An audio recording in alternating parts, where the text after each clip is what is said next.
Bueno, hasta ahora, digamos, lo que nosotros veníamos trabajando en farmacodinámica, habíamos empezado la primera vez con esto.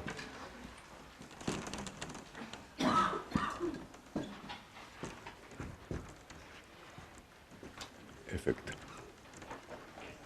¿Se acuerdan que habíamos empezado con esta fórmula, farmacodinámica, donde decíamos, bueno, digamos, un determinado efecto, producir taquicardia o midriasis o diuresis, un efecto, depende de esta unión del fármaco con el receptor y eso, a su vez, depende, digamos, de la concentración del fármaco que haya en la biofase.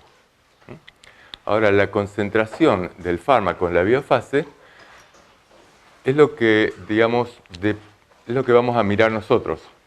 La aparición, duración y magnitud de los efectos de esta midriasis, de esto depende de esto. Y esto depende de que este fármaco pueda llegar a su biofase. Los procesos que determinan el pasaje a través de membranas, a través de distintos compartimentos en el cuerpo, es la farmacocinética. Farmacocinética mira esto, los procesos de absorción, cómo se absorben los fármacos, de distribución en el organismo y luego cómo se eliminan. Porque si el fármaco, si esto quedase siempre acá, el efecto, digamos, tendríamos midriasis, pero luego no podríamos volver a una meiosis. Entonces, de alguna manera tiene que desaparecer el fármaco acá. Esto es reversible, esto es lo que habíamos visto el primer día. Entonces, esto es lo que vamos a estar mirando hoy. El primer punto es que siempre vamos a hablar esto, en esta ecuación, ocurre mirando la biofase. ¿Qué es la biofase? El sitio donde ejercen acción los fármacos. Se unen al receptor, por ejemplo, y ejercen acción. ¿No querés venirte un poquito más acá? Sí, entre la luz y la... Si pueden, así, pueden por ahí un poquito así. Es el lugar donde el fármaco se une a los receptores, a su sitio de acción. Esa es la biofase, ¿no? Entonces, la biofase, el tema es que el fármaco llega allá. Por ejemplo, ¿cuál es la biofase de un diurético? Fuerte. En el asa de Henle, digamos, o en el túbulo contorneado distal, pero ahí se encuentran los receptores a los cuales tiene que llegar. Y estamos pensando, cuando estamos mirando esto, nosotros decimos, bueno, tenemos por ejemplo el glomérulo, tenemos túbulo contorneado proximal, el asa de Henle, el distal, y decimos, bueno, por ejemplo, acá actúan las tiacidas, y acá actúan los diuréticos del asa. Pero, ¿en qué lugar exactamente actúan? ¿En qué lugar? No, porque acá lo que yo tengo es un epitelio, en realidad. Y este epitelio me está separando el intersticio, y este intersticio acá está recorrido por vasos, por capilares, y por estos capilares, digamos, si se va a reabsorber un fármaco o sodio o lo que sea, y si el diurético va a impedir esa reabsorción, viene el sodio por acá, se filtra, viene y pasa por acá. Y parte se reabsorbe. Y de golpe el diurético impide que se reabsorba el sodio y el agua. ¿Y en qué lugar actúa? ¿En qué lugar de la célula? Tiene que unirse a... Claro, tiene que cuando decís canales, ¿qué sería? Sodio, potasio, 2-cloro. Claro, que son transportadores. Claro. Más que canal, un canal es, más bien es como se abre una compuerta y simplemente porque de un lado hay mucho sodio y del otro lado hay muy poquito, pasa el sodio para ese lado. O sea, es por difusión pasiva. En cambio, un transportador, el sodio se une selectivamente al transportador y también, porque hay mucho de un lado y otro del otro, lo empuja hacia ese. Utiliza un gradiente de concentración para pasar, ¿no? Pero acá, fíjense que en realidad el diurético tiene que llegar acá. Digamos, el transportador se encuentra de este lado. O sea, tiene que haber, nosotros le dimos un diurético por la boca y el diurético tuvo que llegar a la sangre y de la sangre luego filtrarse y llegar acá. Esta es su biofase, o sea, está dentro del túbulo para poder interactuar. Entonces una persona, por ejemplo, que orina muy poquito, el diurético le va a hacer muy poco efecto, porque no llega ahí. ¿Cuál es la biofase si nosotros queremos producir, tenemos una persona con glaucoma y queremos darle timolol, un beta bloqueante para actuar sobre el glaucoma? ¿Cuál sería la biofase? Así a grosso modo, no estoy pidiendo precisiones, el nombre del músculo, nada. ¿Cuál es la biofase de esa droga? Antes era el riñón, el glomérulo, ahora es el ojo. Así es fácil, o sea, va a tener que llegar al ojo. ¿Cuál es la vía por la cual la vía más fácil para darle ese fármaco, para que llegue a la biofase? ¿Cómo? Gotitas oftálmicas.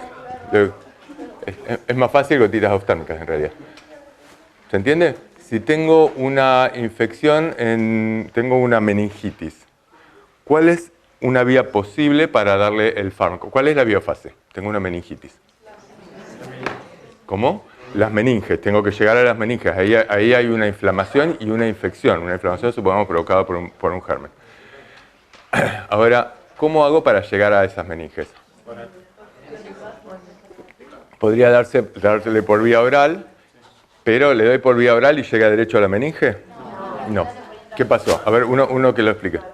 ¿Puede ser lumbar, por ejemplo? Bueno, ella dice, por ejemplo, intratecal, ¿no? Agarro y lo meto dentro del líquido cefalorraquídeo, o peridural, estas cosas así medio raras, pero lo meto con una aguja ahí dentro del líquido cefalorraquídeo y ahí podría, por el líquido cefalorraquídeo, podría llegar. Esta es una vía directa. Otra vía que él plantea es la oral. Lo doy al fármaco. ¿Tiene que atravesar alguna barrera? ¿Cuál?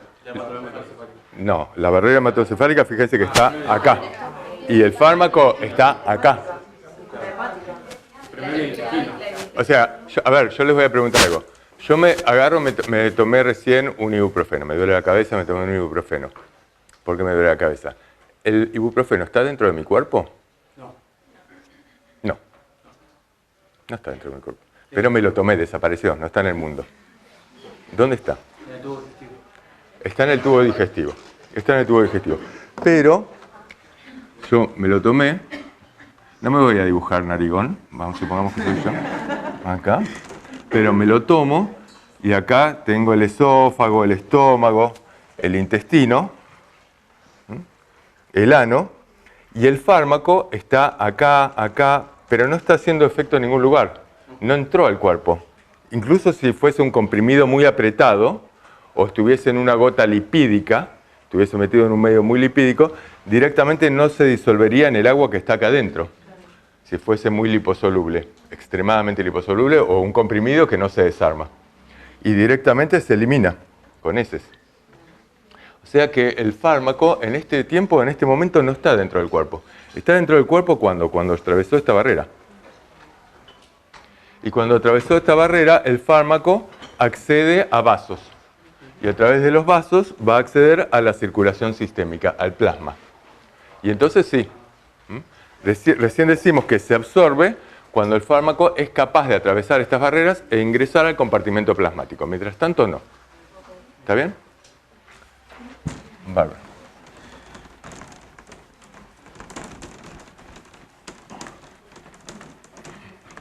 Ahora, voy a aprovechar este mismo ejemplo.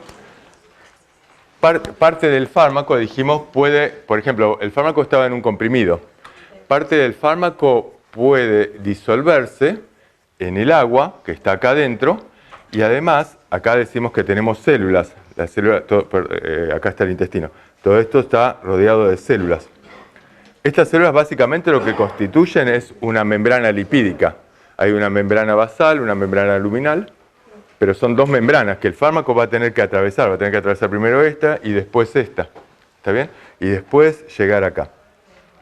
Ahora, el fármaco, para atravesar una membrana lipídica, tiene que ser un poco liposoluble, porque si no, los lípidos no los atraviesa. Ahora, si es muy hidrosoluble, no lo va a atravesar nunca. Entonces hay un porcentaje del fármaco que quizás, un fármaco que no es tan liposoluble, se va a quedar acá. Y entonces solo un porcentaje del fármaco se va a absorber. Y ese porcentaje no es el total de lo que yo di. Yo di 100 miligramos y se absorbieron 70. Y eso, supongamos que esos 70, llegaron a la sangre. Y entonces yo digo que la biodisponibilidad de ese fármaco es del 70% o de 0.7. Porque la biodisponibilidad era la fracción, el porcentaje del fármaco que llega a sangre. De 100 miligramos llegó. Si di 130 miligramos y llega el 70%, tengo que sacar la cuenta de 70 de 130. ¿Está bien?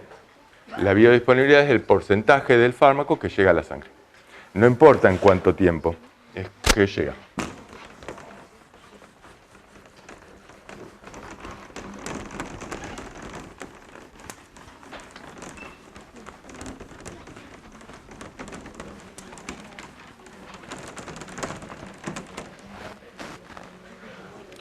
Entonces, lo que tendríamos que mirar es cuáles son las posibles vías que tiene el fármaco para llegar a su biofase. Y estamos viendo que la mayoría de las veces, para llegar a la biofase, el fármaco necesita llegar a un compartimiento que es un compartimento plasmático. Le decimos el compartimento central, compartimiento creo que es, central, y de ahí va a llegar a la biofase. ¿Por qué? Porque si aumenta mucho la concentración del fármaco en sangre, y el fármaco es suficientemente liposoluble, es capaz de atravesar barreras, si aumento mucho la concentración de un lado, y simplemente por una cuestión de ley de masas, empieza a, digamos, a golpear una molécula con otra, y el fármaco va a pasar al otro lado de las barreras, y va a llegar eventualmente a la biofase. ¿Todos me siguen bien? Sí. Entonces, digamos, el tema es, si puedo, no tengo, a ver, vamos a ir descartando.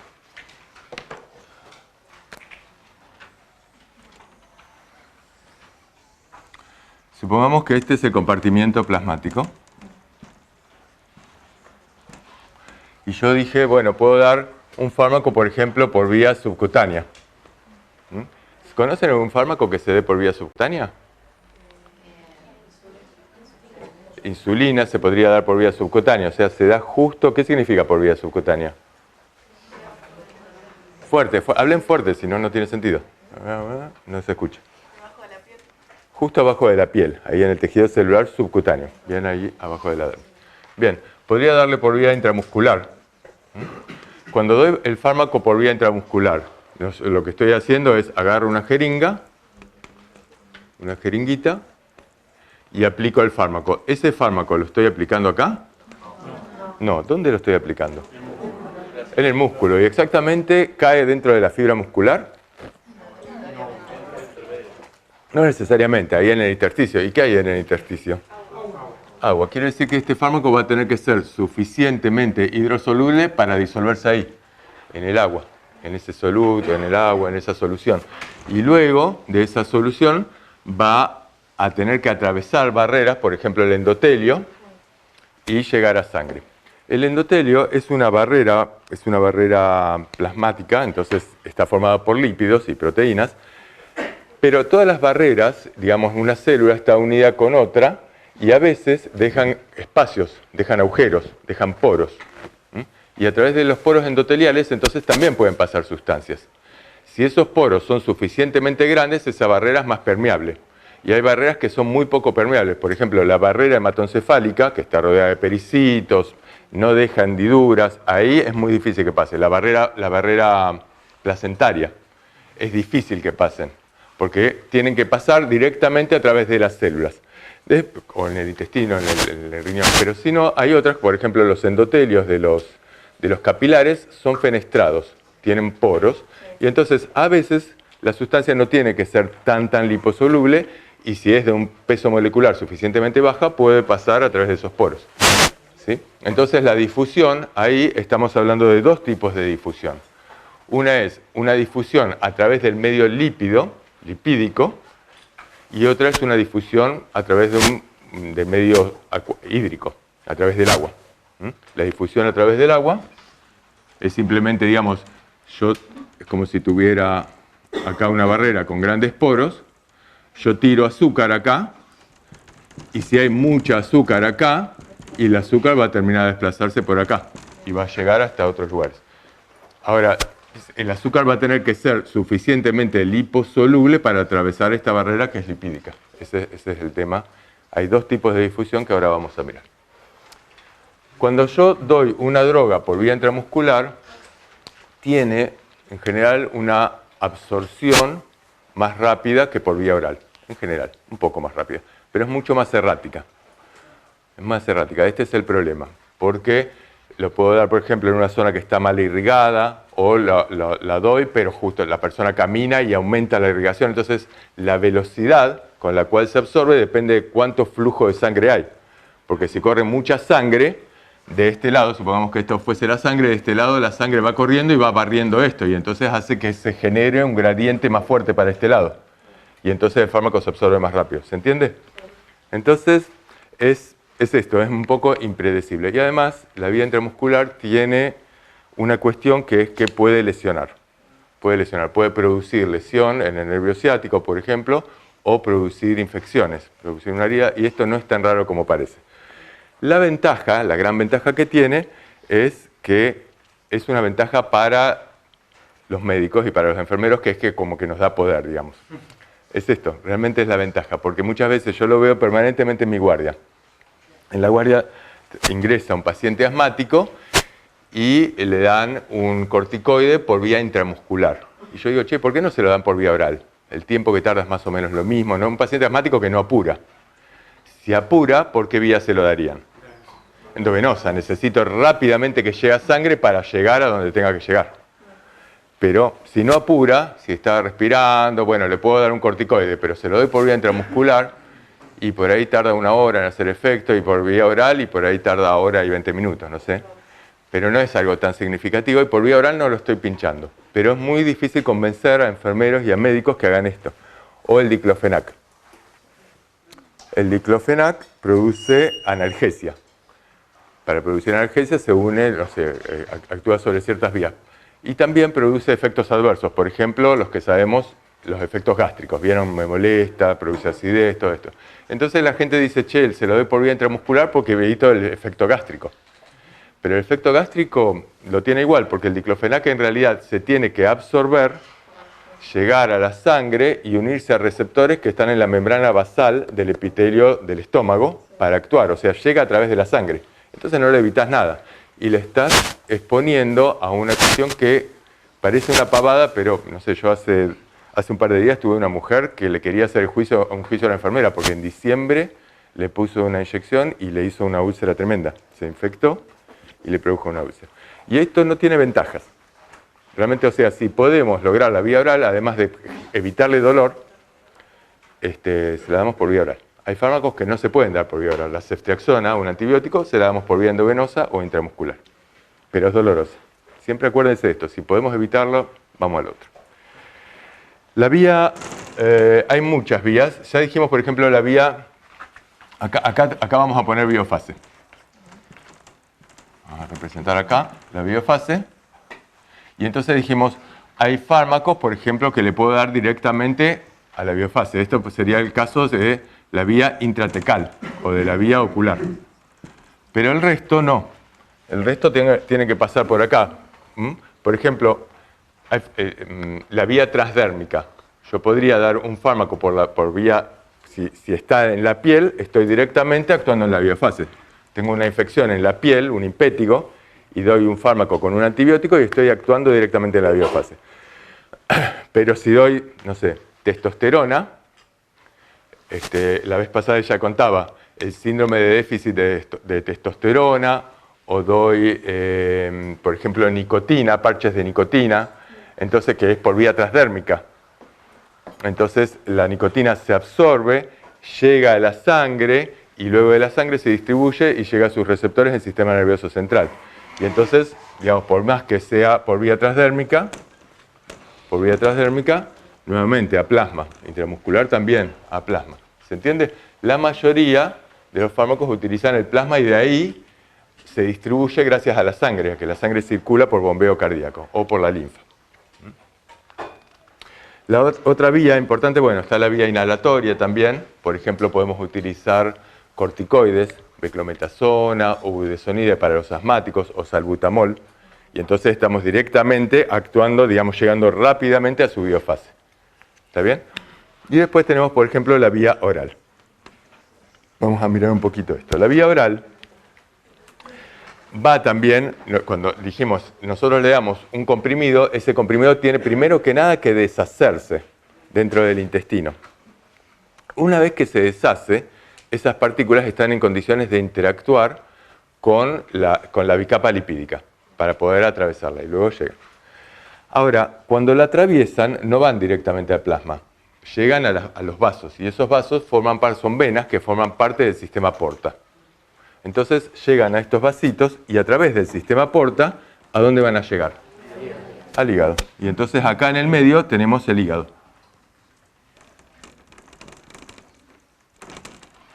Ahora, si la sustancia es suficientemente liposoluble, atraviesa membranas lipídicas, va a atravesar las membranas de los hepatocitos, que casualmente son membranas muy fenestradas, tienen grandes agujeros, les permite muy fácil el acceso a los fármacos. Entonces muchos fármacos entran al hepatocito, son cachados por los hepatocitos y transformados, porque los hepatocitos tienen enzimas, tienen un montón de enzimas, de sistemas enzimáticos, que por oxidación, por reducción, o más tarde en una segunda fase por conjugación, con ácido glucurónico, con sulfatos, etc., los transforman en otra cosa. Y entonces ya no es el mismo fármaco. Todas estas palabras que estoy diciendo, que son difíciles para mí porque yo no sé nada de química, significa oxidación, significa que le agrega algo. No sé, un óxido, no sé qué cosa. O que le saca algo, lo reduce, lo oxida, pero lo convierte en otra cosa. Ya no es exactamente el mismo fármaco. ¿Se entiende esto? Sí. Y entonces ya, si acá yo lo doy por vía oral y dije, bueno, atravesó la membrana lipídica. Del fármaco que le di, de los 100 miligramos, hubo 70 que atravesaron la membrana lipídica. Pero además, hubo 20 más que fueron captados por los hepatocitos. Y acá, de estos 100 miligramos que di inicialmente, solo llegaron 50 miligramos. Y estos 50 miligramos empiezan a diluirse acá. La sangre los lleva y los va a llegar hasta el sitio de acción. ¿Está bien? Entonces, la biodisponibilidad del fármaco no depende solo de cuánto fármaco es capaz de atravesar esta membrana, no depende solo de la absorción del fármaco, sino también de esto, de esta capacidad del hígado de eliminar parte del fármaco antes de que llegue a este nivel central. Y esta capacidad, esto se llama primer paso hepático. El fármaco ni siquiera llega al compartimiento central. ¿Me siguen? Sí. Entonces, acá tenemos una cantidad de fármaco que sí logró llegar.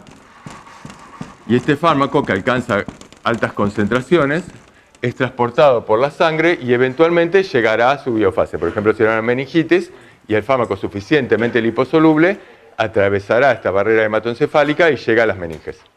Y entonces llega a su biofase. Y empieza a acumularse acá.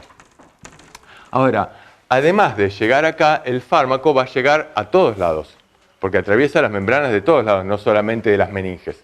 Entonces se puede producir efectos adversos. Entonces yo doy, por ejemplo, atenolol. No sé.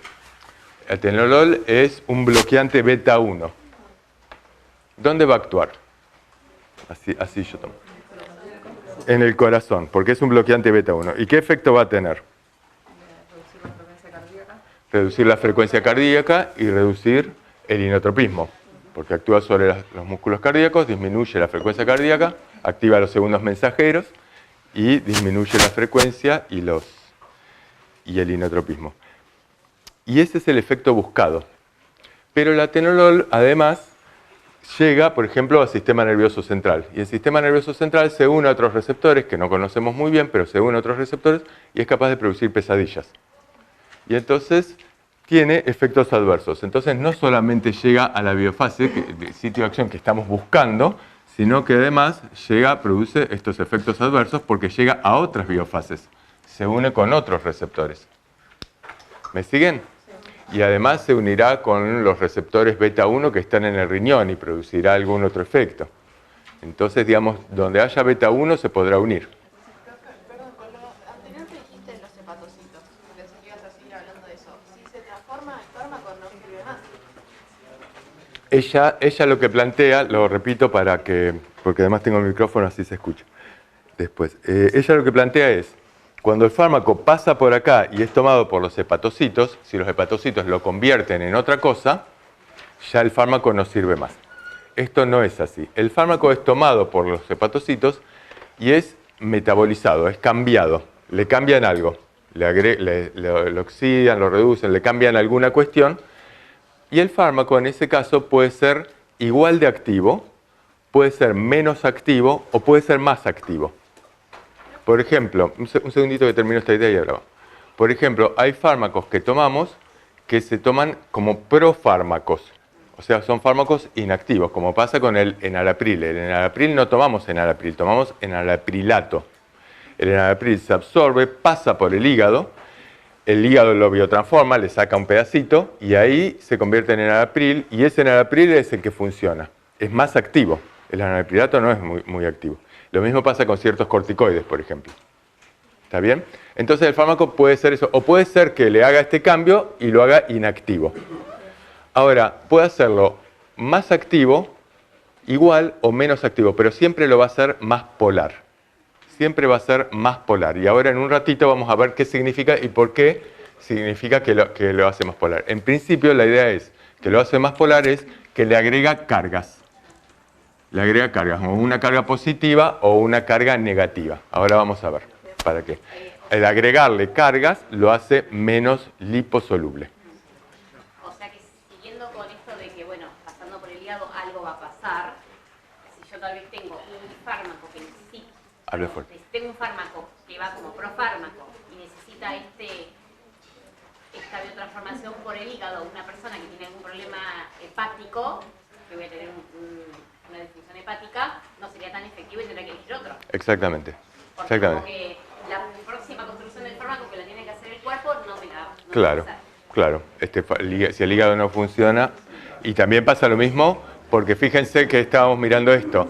Buenísimo, el fármaco llega a plasma, se concentra en plasma. Entonces aumenta mucho la concentración, logra atravesar estas barreras lipídicas y llega a su biofase. Aumenta la concentración acá.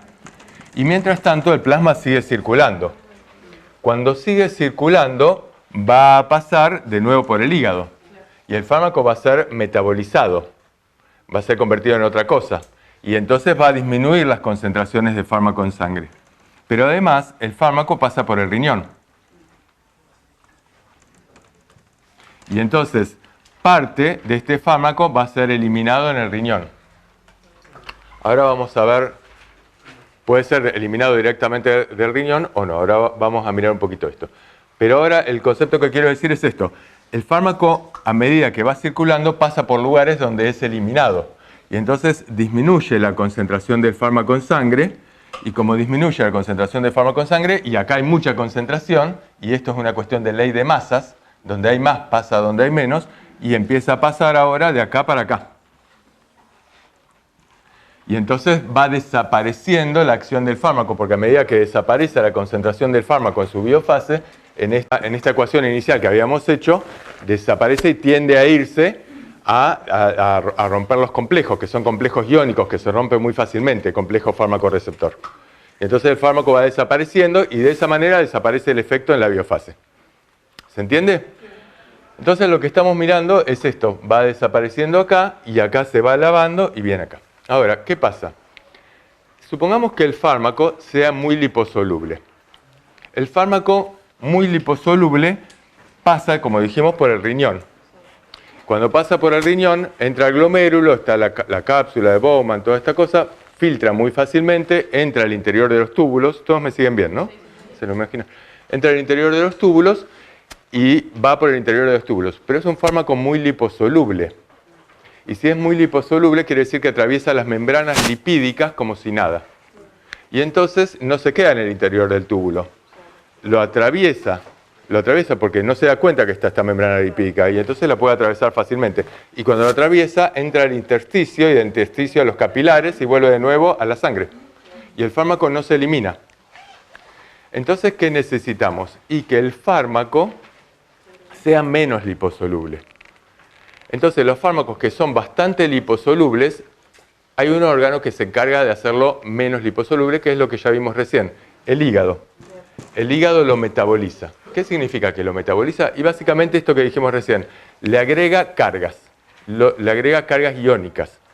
¿Por qué le agrega cargas iónicas? Porque supongamos que tenemos un fármaco, este fármaco A, y este fármaco A que no tiene cargas y por lo tanto atraviesa fácilmente las membranas, no tiene ningún problema. Supongamos que a este fármaco le agrega cargas. El hígado le agrega cargas positivas, y esto entonces se hace más polar. ¿Vieron que recién lo dijimos? El agua, cuando nosotros decimos cuál es la fórmula del agua, para ver si sabemos bioquímica. H2O, ¿saben? Entonces, el H2O en realidad son dos moléculas de hidrógeno y otras de oxígeno, pero que no están juntitas, como en la fórmula. Las moléculas de hidrógeno tienen carga positiva y las de oxígeno carga negativa. y entonces forman un bipolo. Un polo con carga positiva y uno negativa. Y si esta molécula está cargada con cargas positivas, va a tender a unirse con la molécula del agua. Esto se rodea de moléculas de agua porque es como si esto atrajese el otro polo de la molécula de agua. Y ahora ya no tiene este tamaño, tiene este tamaño. Y además está rodeado de una burbujita de agua. Y esa burbujita de agua no atraviesa los lípidos. Y entonces esta sustancia que fue metabolizada por el hígado, fue metabolizada, volvió a sangre, quiere decir la hizo más polar, llegó a riñón y entró al interior de los túbulos y ahora no puede volver. ¿Se entiende? Por esta razón es que en los dos casos estamos eliminando la sustancia del cuerpo. En un caso lo estamos metabolizando y en el otro caso el riñón la está eliminando. ¿Me siguen bien? La eliminación renal puede ser por dos vías. Hay cuatro, vamos a centrarnos en dos, que es básicamente o por filtración glomerular, filtra, y que filtra significa siempre lo mismo.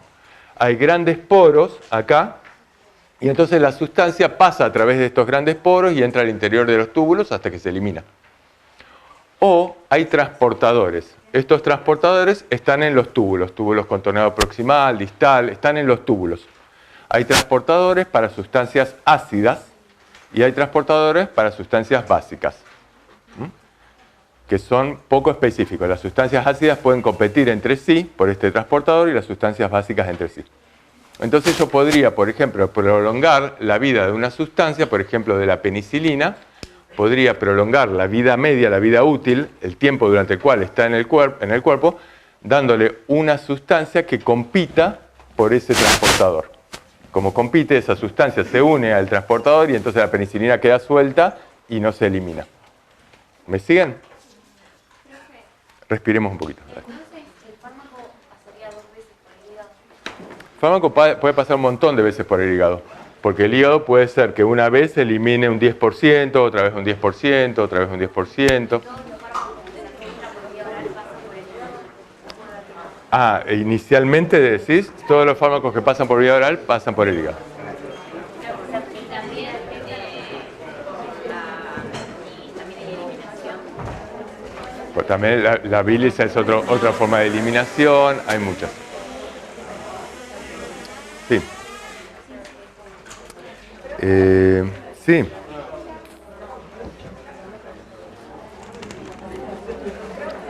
Sí. Ahora, escúchense un poquito. Si quieren hacemos en un minutito una pausa para que puedan bajar la neurona, pero escúchense ahora. Cuando se hace más polar en el hígado, ¿es fácil igual entrar al plasma de vuelta para trazar la membrana? Bueno, es buena pregunta. El fármaco, ahora que es más polar, ya, digamos, por un lado, digamos, el hepatocito sí, le hace esta cosa por el sistema de coenzimas Q, qué sé yo, le agrega hidroxina, no sé qué, y lo tira de nuevo a la sangre. Y ahora viaja en la sangre. Los fármacos, si son, dos cuestiones voy a plantear acá. Si un fármaco es muy liposoluble, o sea, la relación entre cuánto es de liposoluble y de hidrosoluble es muy liposoluble, quiere decir que le va a costar estar en un medio hidrosoluble. Va a costar moverse ahí. Y entonces muchas veces los fármacos viajan unidas a proteínas plasmáticas. La proteína plasmática más importante es la albúmina, a la cual se fijan los fármacos, y viajan unidos a la albúmina. Ahora, un porcentaje muy importante del fármaco se une a la albúmina le sirve como de transportador, y alguna partecita del fármaco, por ahí un 1 o un 2%, viaja suelto. Pero la mayor parte, el 90-99%, puede viajar unido a la albúmina. Con lo cual, si otro fármaco le damos otro fármaco, y ese fármaco también utiliza la albúmina como transportador, va a competir con esto, lo va a desplazar y va a hacer que haya más cantidad del primer fármaco suelto. Van a competir por este sitio de unión, por esta proteína plasmática. Y entonces puede haber una interacción que haga que damos, no sé, un anticoagulante y un anticonvulsivante, warfarina con... warfarina, que es un anticoagulante, con difenilidantoína, por ejemplo. No me acuerdo si ese es el ejemplo. O carbamazepina, no me acuerdo cuál, pero puede hacer que aumente las cantidades del anticoagulante suelto.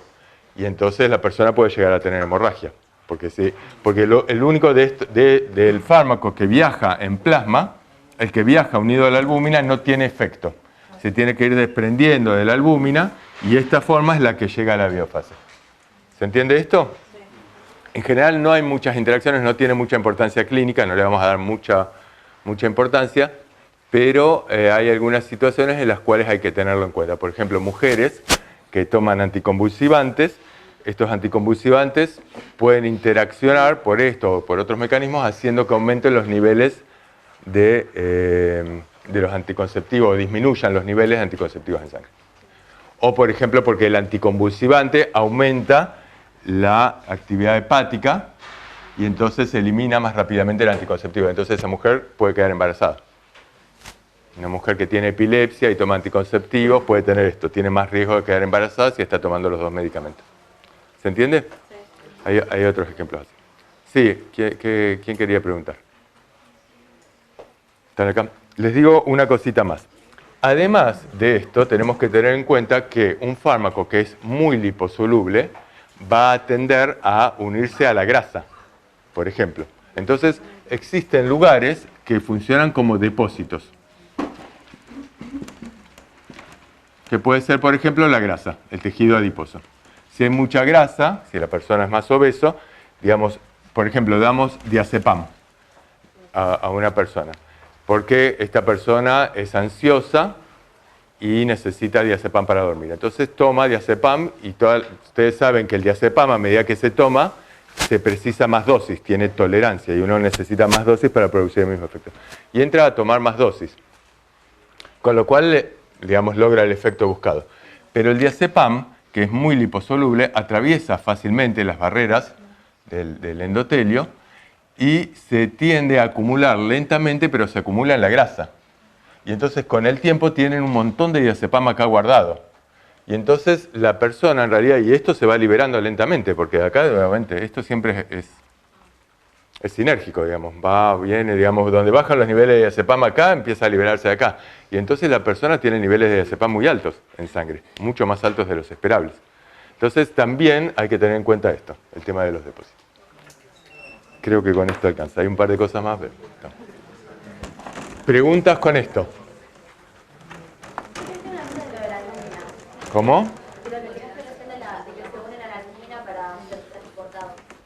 Si compiten con la albúmina, entonces sean sueltos en el plasma, libres en el plasma, entonces no tendrían el efecto, porque nos llevarían a la biofase porque no están unidos a la albúmina. Mientras están unidos a la albúmina, no, pero dice que compiten y uno se libera, entonces. Sí. El que se libera no va a tener efecto porque tiene que estar unido a la albúmina para llegar a la biofase. No, al revés. Al revés. Cuando se libera... Esperen un segundo. Fuerte para todos, dale. No, que cuando se libere la albúmina puede interactuar recién con la biofase. Esto, por ejemplo, pasa con el ácido acetilsalicílico y los anticoagulantes orales.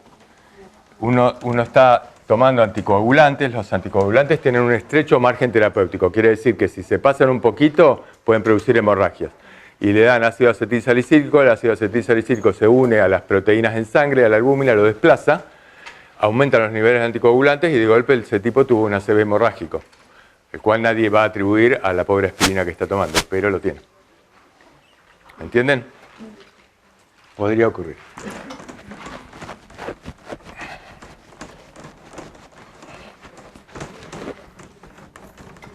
Bueno, ¿cómo están de agotados? ¿Podemos seguir o quieren un segundo? ¿Sí? Ok.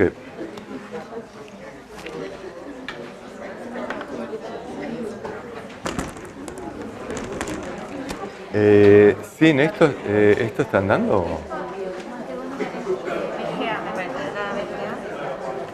No funciona.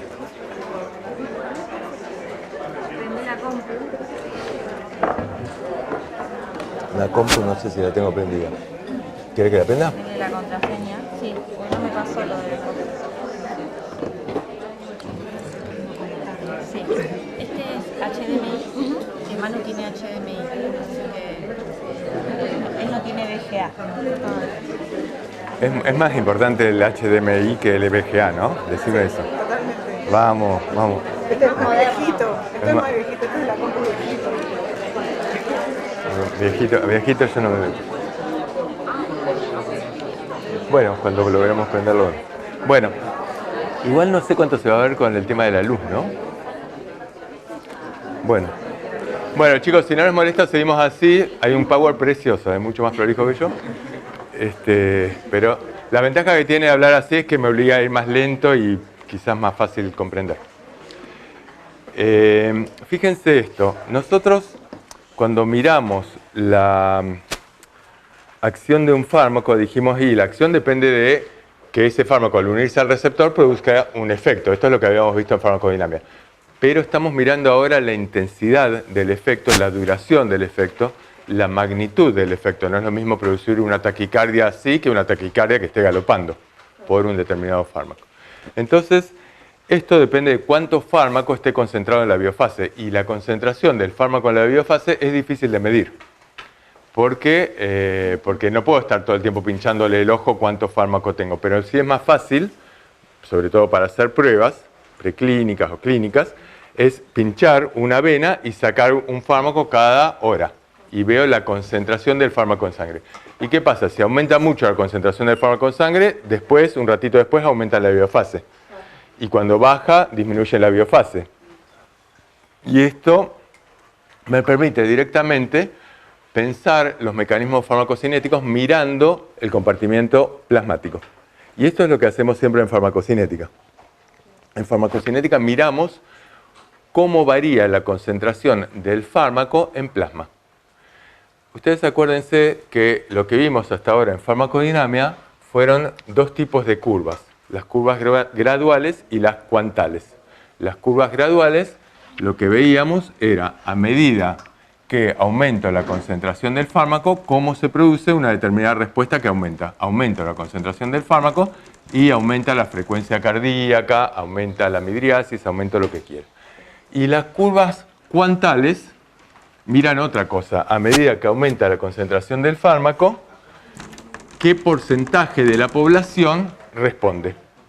Aumenta la cantidad de benzodiazepinas y a esta dosis o a esta concentración del fármaco se duermen 10 personas. A esta dosis se duermen 20, a esta dosis se duermen todos. Entonces ya no sigue haciendo efecto porque se durmieron todos. Estoy mirando curvas graduales o cuantales. Esto es lo que hicimos hasta ahora. Ahora entramos a un tercer tipo de curvas, que son las curvas que vamos a usar en farmacocinética. No los vamos a marear mucho más que esto. Son tres tipos de curvas, graduales, cuantales, y ahora vamos a mirar esto, que son curva concentración-tiempo.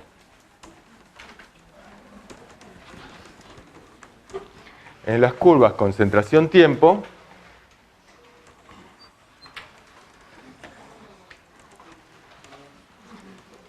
lo que vamos a mirar es en abscisas el tiempo. El tiempo en lo que sea. Por ejemplo, les pongo en horas. Entonces puede ser 1, 2, 3, 4, 5, 6, 7, 8, 9 horas. Y acá lo que estoy mirando es la concentración. ¿La concentración dónde? En el plasma. Acá estoy mirando la concentración plasmática. No estoy mirando la dosis. Porque la dosis, ya dijimos, yo le puedo dar un comprimido de 100 miligramos y la concentración plasmática se modifica por la biodisponibilidad del fármaco, por el primer paso hepático que modifica la biodisponibilidad. Entonces, estoy siempre mirando concentración plasmática y acá estoy siempre mirando tiempo. Después se los complejizamos, pero siempre va a ser esto, concentración plasmática en función del tiempo. Y decimos, bueno, le damos, por ejemplo, el fármaco se lo dimos por vía oral. Me lo dieron a mí. Entonces, el fármaco, al principio, me lo dan por vía oral, yo lo trago, este es el minuto cero, el momento en el cual lo trago, y el fármaco, supongamos, me duele la cabeza. ¿El fármaco me empieza a hacer efecto enseguida? No, tarda un rato.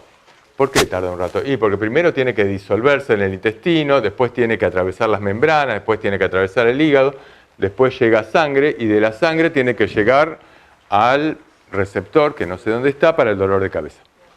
Y entonces, cuando empieza a actuar, va a tener efecto. Pero yo acá no estoy mirando efecto. No estoy mirando cuánto tardo en hacer que el fármaco me dé cuánto tarda en dejar de dolerme la cabeza. ¿Me entienden? Sí. Lo que estoy mirando es algo correlacionado con esto, que es cuánto tarda el fármaco en aumentar las concentraciones en sangre. lo único que estoy mirando es concentraciones del fármaco en sangre, que se correlacionan con el tiempo que tarda en hacer que me deje de doler la cabeza. Entonces el fármaco al principio aumenta muy lentamente y luego empieza a aumentar más y más y más. A medida que se absorbe, aumenta y empieza a aumentar porque hay más fármaco dentro del intestino y por la dirección de masas atraviesa y hay más fármaco dentro de la sangre.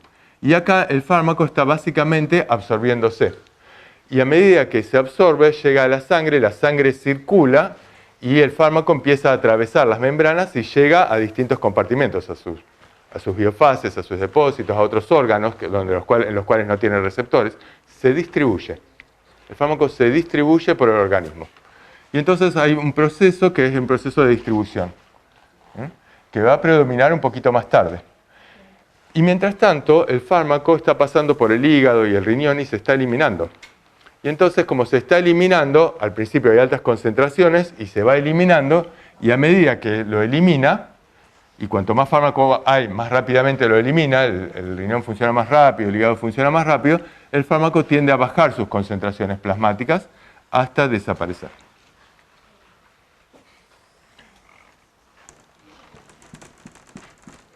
Y esto es lo que estamos mirando. Una curva concentración-tiempo, lo cual miramos concentración plasmática, no respuesta, no dolor, no nada. ¿Me siguen bien? Fíjense que acá predominó un proceso que se llama absorción. Acá predominó distribución y acá predominó eliminación. Pero los tres procesos son simultáneos. Cuando el fármaco se empieza a absorber y ya se empieza a distribuir. Acá hay absorción y si yo les pregunto, che, ¿acá hay eliminación? Sí. El fármaco empieza, ya está pasando por el hígado. Y la velocidad, fíjense que casualmente la velocidad de eliminación en este punto va a ser el mismo que la velocidad de eliminación en este punto. Porque lo que yo estoy mirando acá en este punto y en este punto es cuál es la concentración plasmática del fármaco. Y la concentración plasmática del fármaco acá y acá es la misma. Es esta. Y a esa concentración plasmática, los enzimas, por ejemplo, del hígado, funcionan a determinada velocidad. En general, en una cinética que se llama de orden 1. Que ya la vamos a ver. Pero si el fármaco estuviera en mayores concentraciones plasmáticas, el cuerpito se adapta y las enzimas actúan más rápidas. Pero actúa más rápido tanto acá que acá. O sea, a esta concentración plasmática, las enzimas lo sacan más rápido y a esta concentración plasmática más despacito. ¿Se entiende? Sí. Entonces, simplemente, hay tres procesos, pero son simultáneos. Es esto. Los procesos son los procesos farmacocinéticos, que es lo que vamos a estar mirando en esta parte de la cursada, que son absorción, distribución y eliminación. Ahora, este fármaco que hizo esta curva, ¿está produciendo un efecto o no?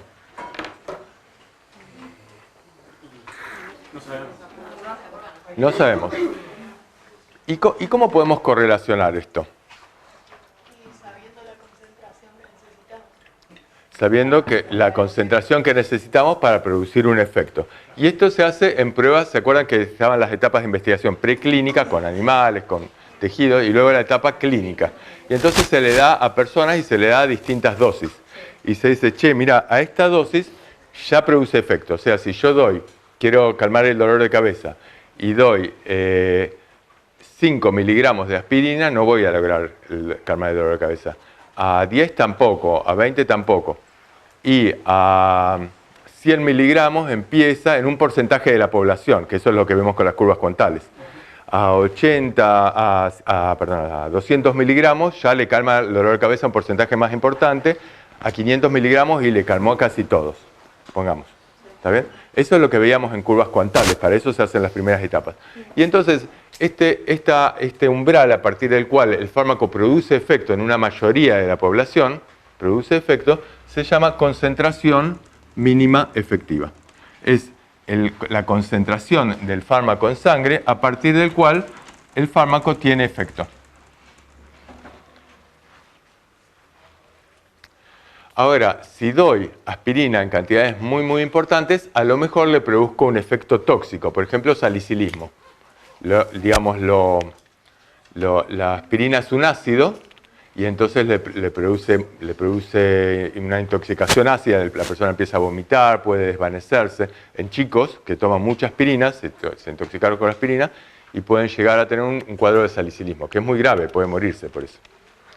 Entonces, digamos, a determinadas dosis, el fármaco no solo produce un efecto buscado, también produce un efecto tóxico. Y esa concentración plasmática a partir de la cual produce el efecto tóxico se va a llamar casualmente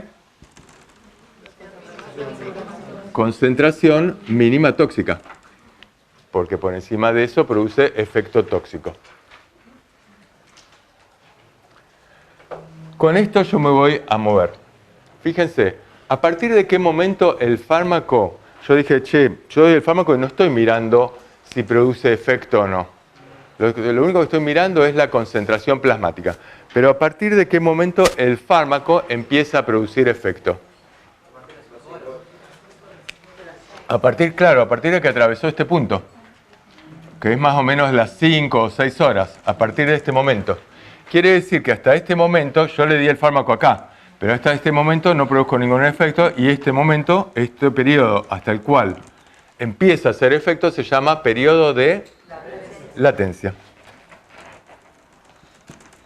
Este tiempo durante el cual el fármaco se encuentra por encima de la concentración mínima efectiva es el periodo durante el cual el fármaco va a estar haciendo efecto. El fármaco va a hacer efecto entre las 5 horas y las 12 horas, no sé. Después ya deja de hacer efecto porque la concentración plasmática baja y entonces baja en la biofase, lo que vimos antes. ¿Está bien? Profe, entre las líneas rojas que vos hiciste es el efecto, o sea, lo bueno, o sea, el efecto buscado, y por encima de la curva roja del tóxico sería la... ¿Cómo? Parece lo tóxico. ¿Cómo? Por encima de esta. Sería lo A partir de este momento, si el fármaco alcanzó esta concentración plasmática, a partir de este momento, esta va a ser el periodo en el cual tiene efectos tóxicos. Este tiempo, el tiempo durante el cual está por encima de la concentración mínima tóxica, va a ser el tiempo durante el cual el fármaco está produciendo efectos tóxicos. Entonces, lo ideal sería buscar una dosis que no llegue a esa concentración plasmática para que no se... Bien, lo ideal, entonces dice la compañera, es buscar una dosis que no llegue a esa concentración plasmática. ¿Qué significa? Y yo tengo un determinado intervalo terapéutico. Mi intervalo es este. Es de acá a acá. O sea, si no alcanzó la concentración mínima efectiva, no va a hacer efecto. Y si superó la concentración mínima tóxica, empieza a producir toxicidad. Entonces, lo ideal es manejarme dentro de este intervalo. Es esto. ¿Y cómo manejo este intervalo? ¿Cómo logro que el fármaco llegue acá, pero no supere esto? le vas dando la dosis. ¿Vos querés responder o es una pregunta? Espera que termino esto y me haces, ¿vale? Le vas dando la dosis gradual y vas evaluando la respuesta y la aparición de... Bueno, esto se hace justamente en los periodos de investigación. A un porcentaje de la población se va dando esto. Lo cual después es muy variable. Yo le doy un comprimido de una pastilla y a una persona no le va a llegar, en general, digamos, hay un promedio, esto es lo que estamos mirando ahora con las curvas cuantales, hay un porcentaje de la población que va a producir efecto. Pero a esa misma dosis, un porcentaje de la población ya le está produciendo efecto tóxico. Y un porcentaje de la población no logra efecto. Pero, digamos, un gran porcentaje yo voy a tratar de manejarme dentro de esto. ¿Me siguen esto? Para esto tienen que haber estudiado curvas cuantales. Ese es el problema, digamos. Con fármacos, siempre cuando estemos hablando de terapéutica razonada, vamos a estar utilizando esto. O sea, ustedes tienen que manejar estos conceptos, por eso insistimos mucho. Pónganse desde ahora, traten de ir fijando los conceptos y entendiendo, porque después los tienen que usar. ¿Profe, esta curva, al igual que las cuantales, se aplica a poblaciones? Esta curva yo la puedo hacer en una sola persona, por ejemplo, y veo cuánto aumenta la dosis. Después la repito en otra, después en otra y en otra, y tengo un promedio. Y este promedio, con el cual saco una curva cuantal, me permite identificar este intervalo terapéutico. ¿Y eso te sirve para vos determinar el tiempo en el cual das cada dosis? No, porque hasta ahora diste una sola dosis. Después, Claro, el tema es que esto bajó acá y a lo mejor yo no tengo un dolor de cabeza, a lo mejor tengo una enfermedad que necesita mantener el fármaco, que es un antiarrítmico. El fármaco por encima de la concentración mínima efectiva, con lo cual voy a tener que decir en qué momento volver a darle de nuevo el fármaco para que logre esto y esté de nuevo acá. Pero esto lo vamos a ver un poquito más adelante porque eso es un esquema de dosis múltiple. Y ahora estamos empezando con la parte fácil de farmacocinética, que es dosis única. Y lo mismo que hablamos la clase pasada, que por más de que haya un efecto tóxico, cuando el efecto benéfico es mejor, se lo vas a dar igual. Ella lo que plantea es que la clase pasada veíamos que si puede llegar que alcance el efecto tóxico, pero si el efecto buscado es importante, se lo voy a dar igual. Claro, y esto no depende del índice terapéutico. Esto depende, el índice terapéutico te dice a qué dosis logra efecto buscado en un porcentaje de la población, lo más alto posible, versus el efecto tóxico en un porcentaje de la población. Eso te lo da el índice terapéutico y el margen de seguridad. Pero ella dice, bueno, si el efecto buscado, creo que Ariel lo había planteado, el efecto buscado es matar un cáncer y el efecto tóxico es las náuseas, obviamente se lo doy. El tema es que muchas veces no es tan así. Muchas veces nosotros damos un fármaco para la obesidad, pero que produce un efecto adverso importante. Qué sé yo, vomita todo el tiempo, y aunque sea vómitos, pero perder peso versus vomitar todo el tiempo, no sé, ahí hay que medirlo un poco. A veces no es tan fácil. Sí, la compañera está hace un rato. No me quedó claro cómo me doy cuenta cuando produce, o sea, eso lo hago con una curva frontal, cuando produce el efecto. Porque acá, ¿cómo sé cuál es la concentración que produce el efecto? Acá vos decís, mira, yo hice mi curva, se hace en un estudio previo. Entonces en el estudio previo dicen, bueno, a esta dosis, pongamos, logra la concentración buscada en un porcentaje de la población, en un 99% de la población. Y el efecto tóxico comienza por acá. Y entonces produce efecto tóxico, no sé, en un 5% de la población. Y bueno, más o menos vamos a considerar que esta es la dosis y esta dosis tendría que ir desde acá hasta acá. Y no te pases mucho más porque si no vas a intoxicar a gran parte de la población. Entonces, la industria que está haciendo el estudio, o quien esté haciendo el estudio, te dice el intervalo terapéutico es entre 100 miligramos y 700. O sea, vos si te pasás de 700, no sé, vos le das metformina a los pacientes diabéticos. Y te dicen, y metformina dale de mínima 500 miligramos. Si le das menos, probablemente no tenga el efecto buscado, que es bajar la glucemia. Y si le das más de 3 gramos, probablemente le produzca efectos adversos sin lograr, por ejemplo, produce acidosis láctica, pero sin lograr, sin ventajas, sin mayor beneficio terapéutico. Entonces te dice, y manejate entre 500 miligramos y 2,5 o 3 gramos. Pero eso es un promedio, vuelvo a decirlo. Después depende, si se lo das a una persona que tiene un cuerpo muy chiquitito, se concentra más en la sangre. Esto es lo que vamos a ver en farmacocinética. Si se lo das a un viejito cuyos riñones funcionan al 50% o el hígado funciona menos, que es casi la mayoría de los viejitos, y se va a concentrar más, porque se elimina menos y va a estar más concentrada. Entonces estamos hablando en general, por eso sirve saber un poco de farmacocinética. Porque entonces puedes empezar a manejar estas cuestiones, o decir, bueno, y se lo doy una vez al día y no. O en vez de dárselo 3 veces al día, se lo doy una vez y logro, digamos, el que maneja, el que tiene un manejo mínimo, puede modificar esto, pensarlo. Entonces la concentración mínima efectiva no la tenemos que calcular nosotros como en el caso anterior. Acá te la dan. Te dicen, che, la concentración mínima efectiva es tanto. La concentración mínima efectiva es esta. Y esta concentración mínima efectiva se correlaciona con una determinada dosis. 500 miligramos de metformina lográs esta concentración para lograr concentración mínima efectiva. Y la tóxica, sí, o sea, lo que te dan es el intervalo terapéutico. El intervalo terapéutico en realidad es en concentración, pero lo que te dicen es en dosis. Te dicen, che, tomá metformina entre 500 miligramos y 2,5 gramos, 2.500 miligramos. Y eso se entiende que la metformina que le das por vía oral atraviesa el hígado, parte y va a alcanzar estas concentraciones que va a estar entre esto y esto, en promedio enormes variaciones, que es lo que estamos mirando con las curvas cuantales. hay mucha variación poblacional y esto es lo que vemos en la curva cuantal. Uno piensa que produce un efecto y no te está produciendo nada. Esto no es una curva cuantal. Esto es una curva concentración-tiempo de farmacocinética. No. No, curvas cuantales, las curvas cuantales ya pasaron. O sea, las curvas cuantales es lo que están viendo esta semana. Ahora estamos... ¿Me siguen en esto? Ustedes hasta acá tuvieron que haber visto cómo llegamos a esto, a determinar el intervalo terapéutico que se determina con curvas cuantales. Pero en algún punto te dicen, tomá esta dosis, ya no mirás más curvas cuantales. Te dicen, tomá tantos miligramos de metformina. Y vas a alcanzar tal, no te dicen vas a alcanzar tal concentración plasmática. La mayoría de los médicos no sabemos nada de esto. Lo que sabemos es tomate 500 miligramos de amoxicilina cada 8 horas. Lo cual está bien, pero eso es una recetita.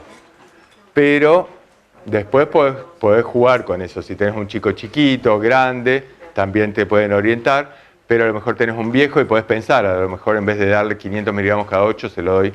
¿Qué pasa si le doy 1 gramo cada 12? ¿Qué pasa si? Empezar a jugar, tener la mínima noción.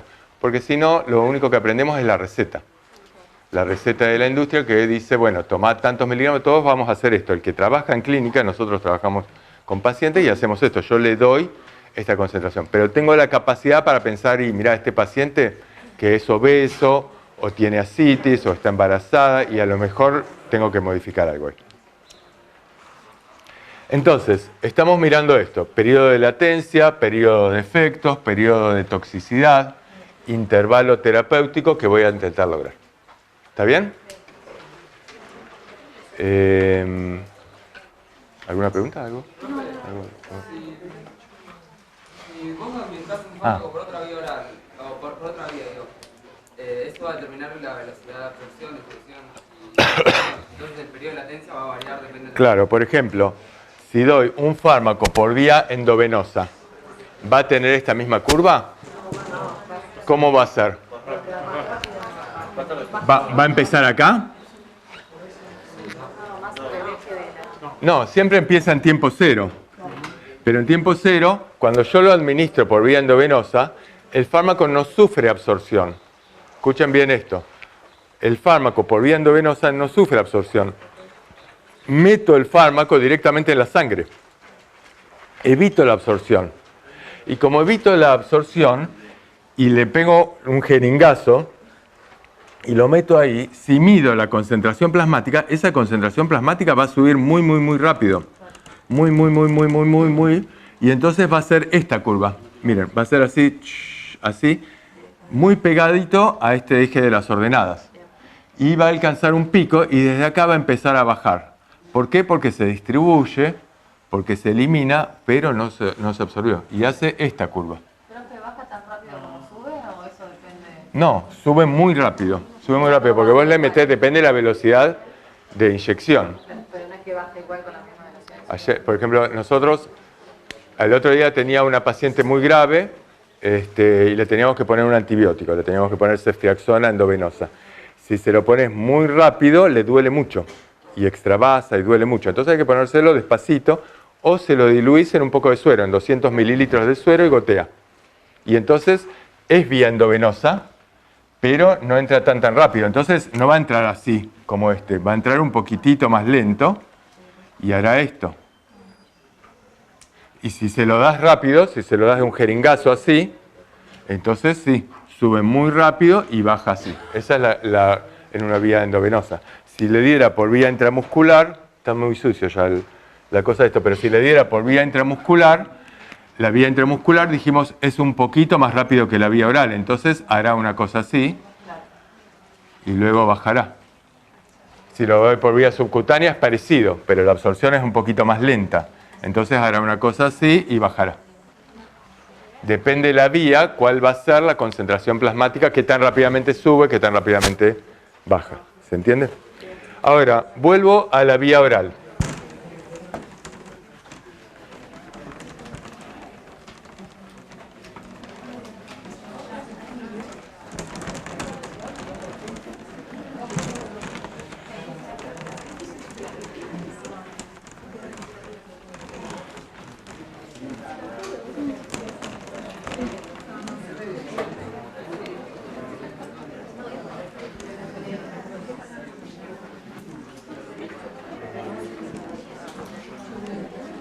Acuérdense que como estamos acá mirando concentración plasmática y acá estamos mirando tiempo, acá siempre van a poner, por ejemplo, horas o minutos, o algo así. Y acá van a poner concentración, o sea, si acá ponen miligramos, está mal.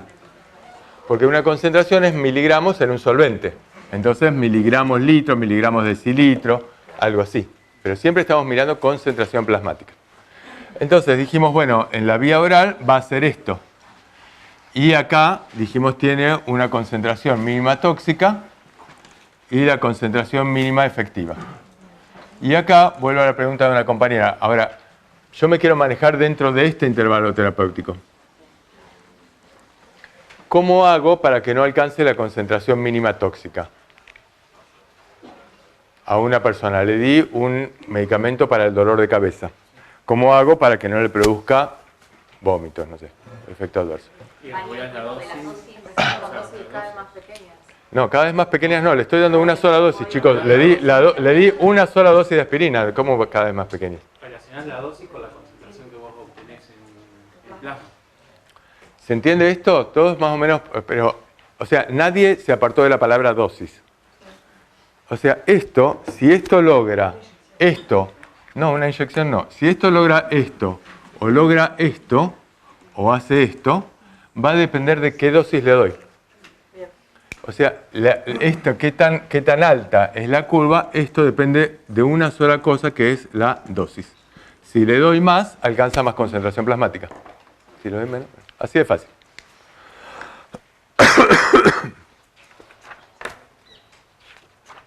Bueno.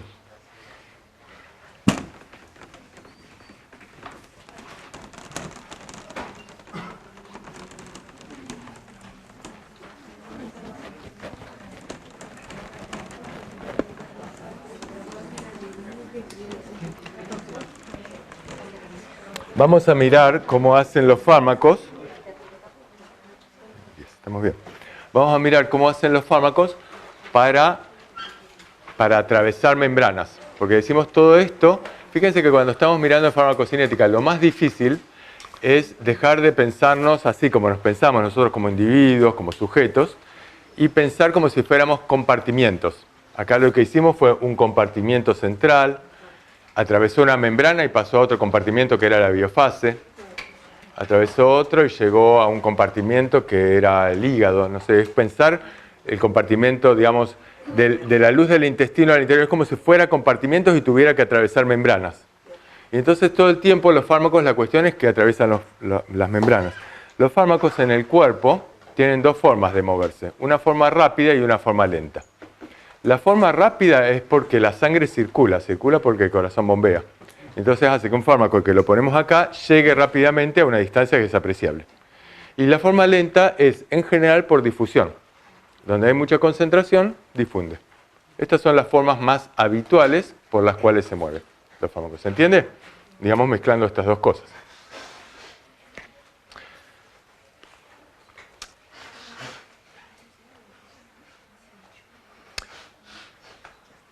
Bueno, vamos con esto. Hay 4 mecanismos a través de los cuales los fármacos pueden atravesar membranas. ¿Ustedes me los pueden decir? Difusión simple, difusión facilitada, transporte activo y endocitosis o pinocitosis o exocitosis. Bárbaro. ¿Qué es la difusión simple?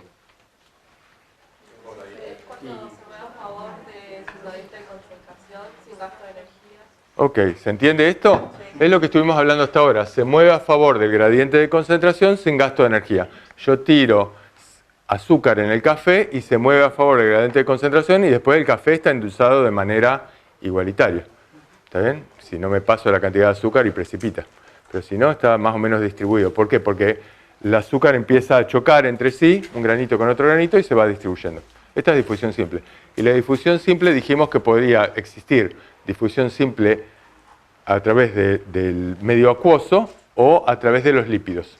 Y esto responde a dos cuestiones distintas. La que difunde a través del medio acuoso es lo que estábamos hablando recién. Y la que difunde a través de los lípidos la velocidad de difusión, si yo tiro una sustancia, pero tengo una membrana lipídica acá en el medio y tiro esta sustancia, la tiro acá, la velocidad con la cual difunda de un lado a otro va a depender de la capacidad de atravesar esta membrana. Y esta capacidad de atravesar membrana depende de 3 o 4 cositas, que es lo que vamos a mirar ahora, y esto es lo que llamamos ecuación, la ley de Fick. Esto está determinado por la ley de Fick. Esto es lo que vamos a mirar ahora en un momentito.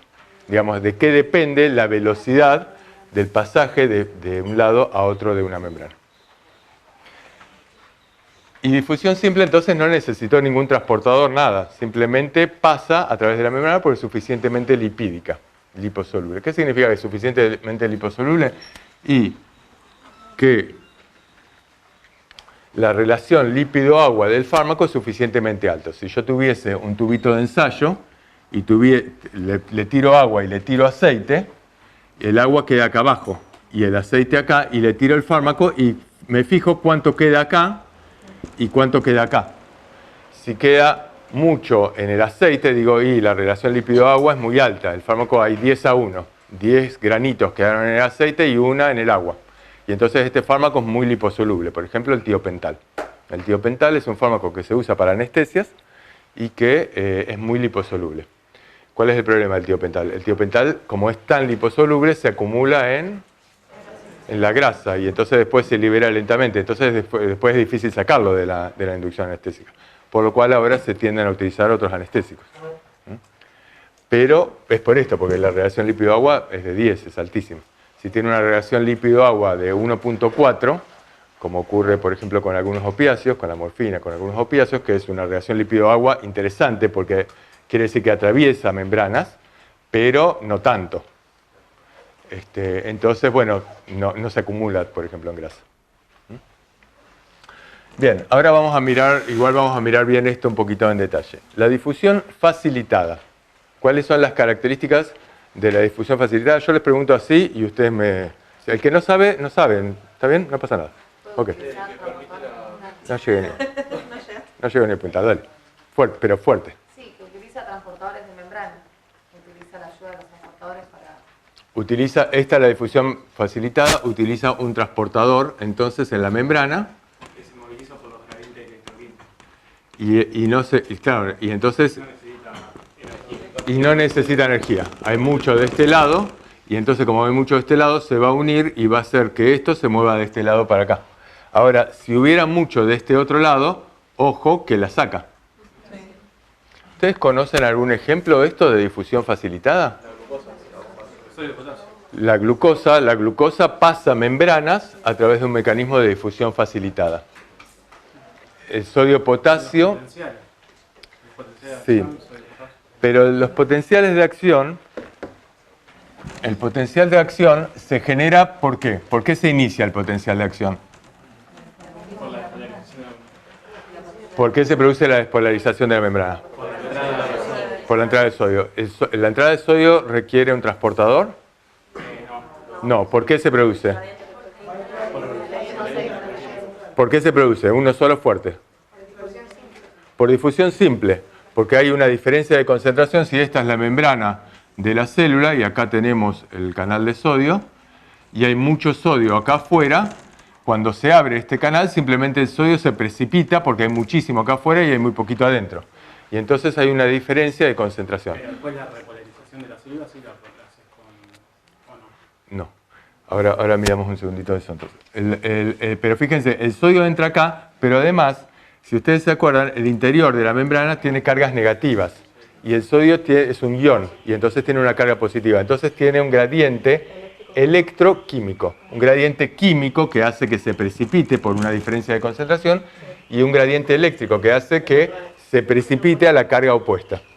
Entonces, como la carga opuesta es positiva, se va a precipitar hacia estas cargas negativas.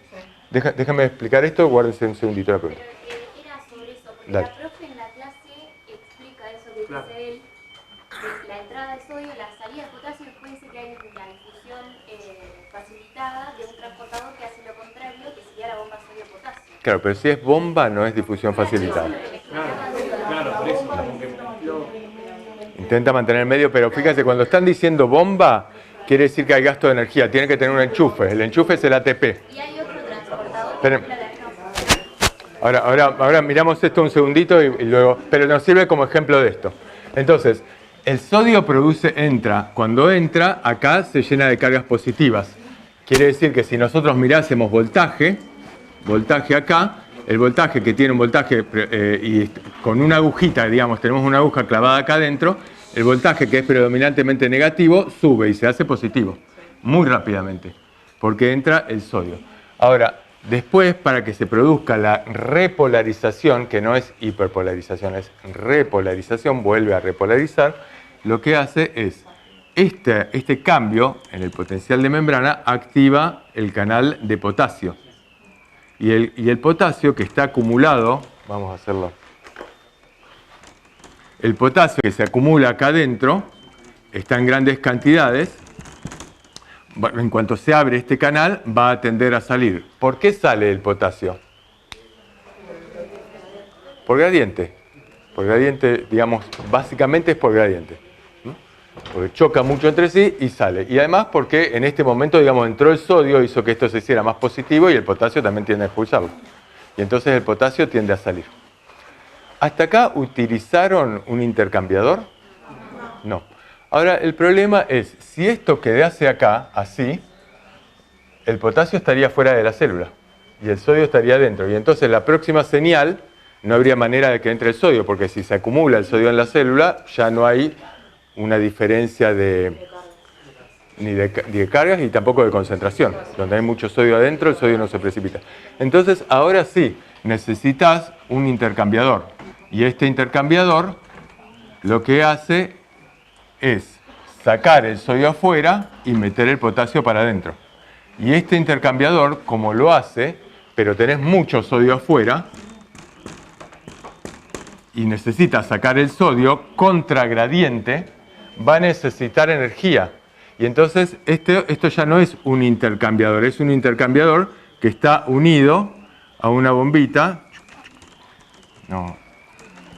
Está unido a un generador de energía, a una batería, que se llama ATP. Y entonces sí, acá está sacando el sodio y aprovecha, digamos, y mete potasio. Y entonces vuelve nuevamente a lo inicial, y cuando viene el próximo potencial, se genera nuevamente potencial. Ahora, esto entonces es un ejemplo de este tercer mecanismo, que es el transporte activo. El transporte activo es contragradiente, puedo hacerlo contragradiente y con gasto de energía. Y es un sistema saturable. Acá, por ejemplo, es 3 sodios y 2 potasios. No puede más que eso. Entonces hay un punto en el cual si hay mucho sodio, de todas maneras va a seguir sacando 3 sodios, va a seguir metiendo más potasio. Se satura. Más que esto no va a funcionar. La difusión facilitada también es saturable, porque hay un intercambiador. Se satura, tiene 2 espacios para el sodio, para la glucosa, tiene 2 espacios, qué sé yo, pero siempre es a favor de gradiente. Ahora, la cuestión es a gradiente de quién. Ahora vamos a mirar esto. Fíjense esto, acá estamos mirando este mecanismo y podemos unirlo con algo que ustedes están viendo esta semana, que es qué pasa con el calcio. El calcio, en el calcio, por ejemplo, en el músculo cardíaco, ¿cómo hace para salir de la célula?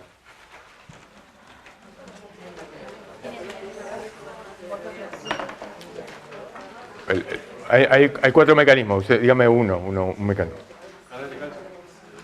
El canal de calcio. El calcio puede salir, digamos. ¿Hay más calcio dentro o fuera de la célula? Hay más calcio afuera. Acá, normalmente hay más calcio afuera de la célula. El calcio tiende a entrar a la célula. Pero para sacarlo, entonces vamos a tener que hacer algo para sacarlo, porque cuando se despolariza la membrana, entra sodio y la entrada de sodio hace que se abran canales, voltaje dependientes, canales L, por ejemplo, en el músculo cardíaco, y hace que entre calcio. Se abren los canales de calcio y hace que entre calcio, por ejemplo. Entonces entra calcio, digamos. Ahora el tema es, esto está lleno de calcio. El tema es cómo lo saco. porque si no quedaría contraído el corazón, no latiría. Claro, pero el calcio, fíjate, el calcio es una molécula que tiene cargas positivas, ¿no? Entonces, bueno, acá hay cargas negativas. Se abrió esto, se despolarizó, pero inmediatamente se repolarizó, o sea que ahora hay cargas negativas y el calcio está acá adentro y la membrana está cerrada. Podría ser con una bomba, pero fíjense qué ahorrador, que es el organismo que no utiliza una bomba, utiliza un intercambiador. Sodio-calcio. Y ese intercambiador lo que hace es saca el calcio utilizando el gradiente de concentración y el gradiente eléctrico del sodio. Como el sodio tiende mucho a entrar, el sodio entra y cuando entra mueve esta ruedita. Pero esto no está unido a ATP. El sodio entra 3 sodios y saca 2 calcios. Saca un calcio. Entonces entra 3 cargas, digamos, y saca 2, porque el calcio tiene 2. No importa. La cuestión es, entra el sodio y saca el calcio, sin gasto de energía. Y esto entonces es un intercambiador. Y acá estamos sí en difusión facilitada. ¿Por qué? Porque no es difusión simple, no atravesó la membrana. ¿Por qué no es transporte activo? Porque no necesitó ATP. Y lo que hizo fue un antiport. Es de difusión facilitada en la cual aprovecha la energía del sodio para sacar el calcio.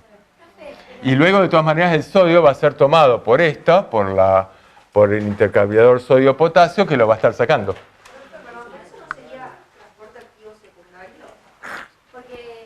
Transporte activo secundario. Yo tenía entendido que en esos casos, cuando se utilizaba la energía de la bomba de sodio-potasio, cuando era un transportador así, se llamaba transporte activo secundario. Puede ser, no sé. Hay múltiple bibliografía y puede ser que se llame. O sea, vos decís porque esto depende, a su vez, puede ser. Poner que se llame transporte activo secundario si querés. ¿De dónde lo sacaste? No, pero del Goodman, después lo sacaste. No, la cuestión es que lo traigan porque por ahí un compañero copió mal, o vieron el video del año pasado y dijimos una pavada, lo que sea. Traten de que sea una fuente que puedan documentar, decir, che, esto lo saco del Goodman, lo saco del RAND, una fuente que después podamos mostrar. ¿Me entienden? Entonces, lo podemos llamar, igual que se llame transporte activo secundario, no importa, o sea, es un detalle. La cuestión es, esto bárbaro, esto va a funcionar en tanto funcione esto. O sea, si lo queremos llamar secundario, está bien, no me molesta. Lo podemos llamar nosotros así y abrimos un nuevo capítulo en la farmacología. No. Pero fíjense, ahora, ella lo que dice, introduce este concepto de transporte activo secundario, que yo no lo conocía, y fíjense qué pasa si entonces esta bomba la desactivasen. La bomba sodio-potasio. La bloqueasen. ¿Qué es lo que hace la digoxina? ¿Qué es lo que hace?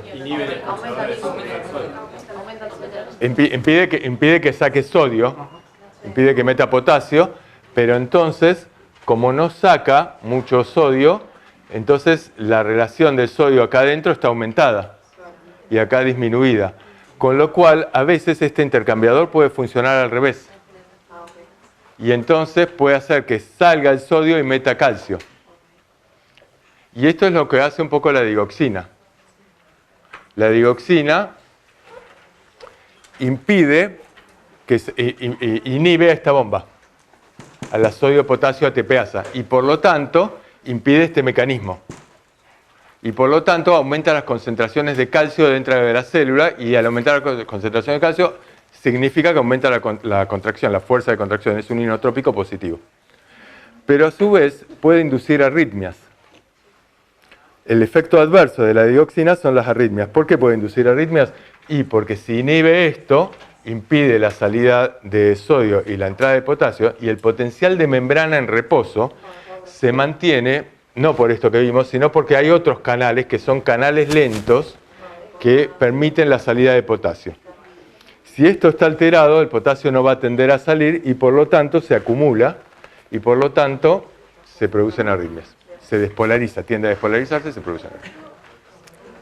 Bueno, esto era para hablar de estos mecanismos que en realidad lo aprovechamos, digamos, porque unimos un poquito las clases que están viendo ahora con lo de la vez siguiente, pero es básicamente para mirar. Tenemos mecanismos de difusión simple.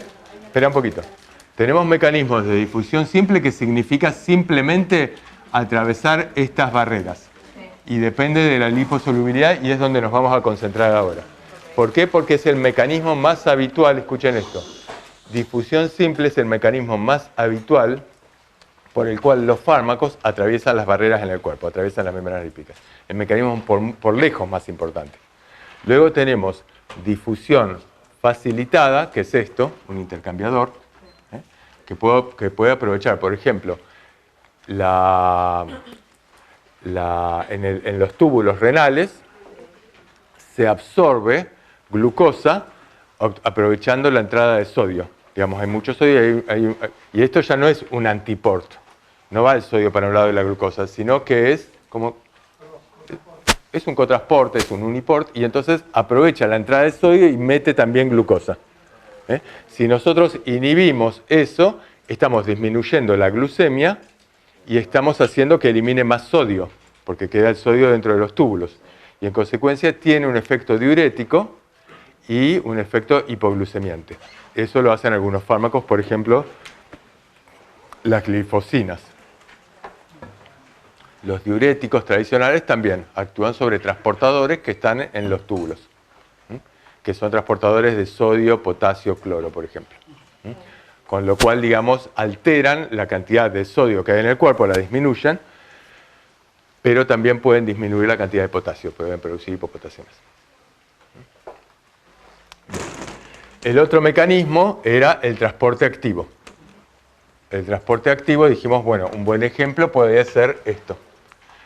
Es saturable, es inhibible, va contra gradiente y requiere fuente de energía.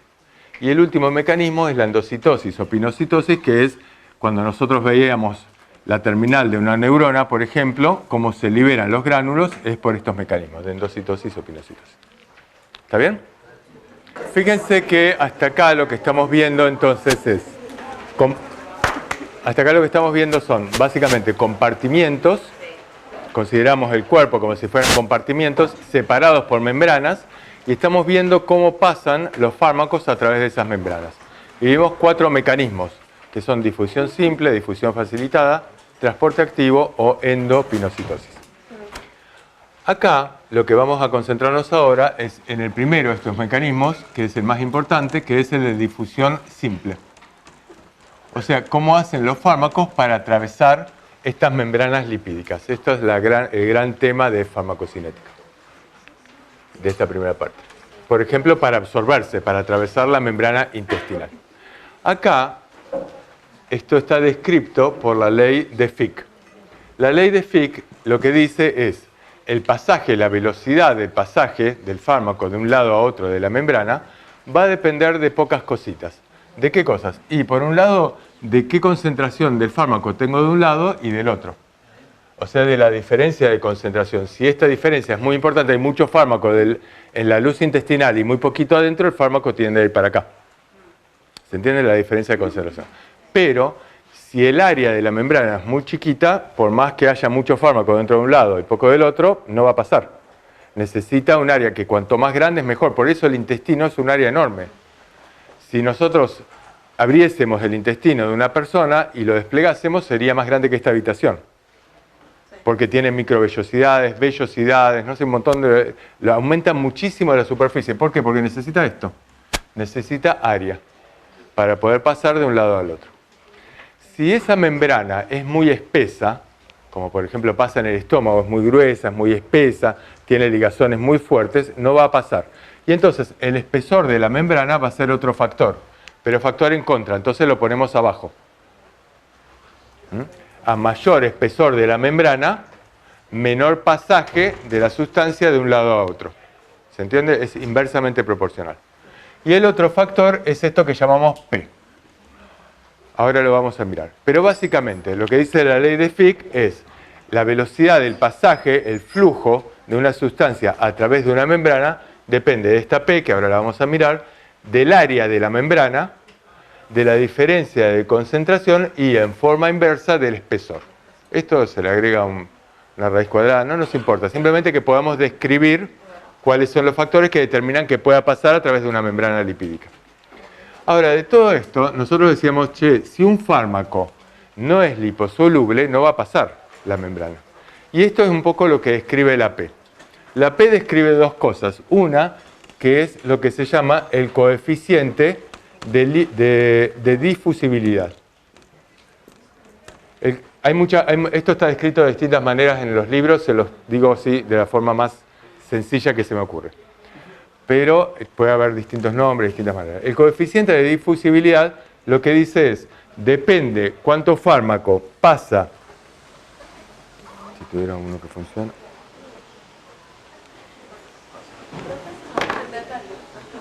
No.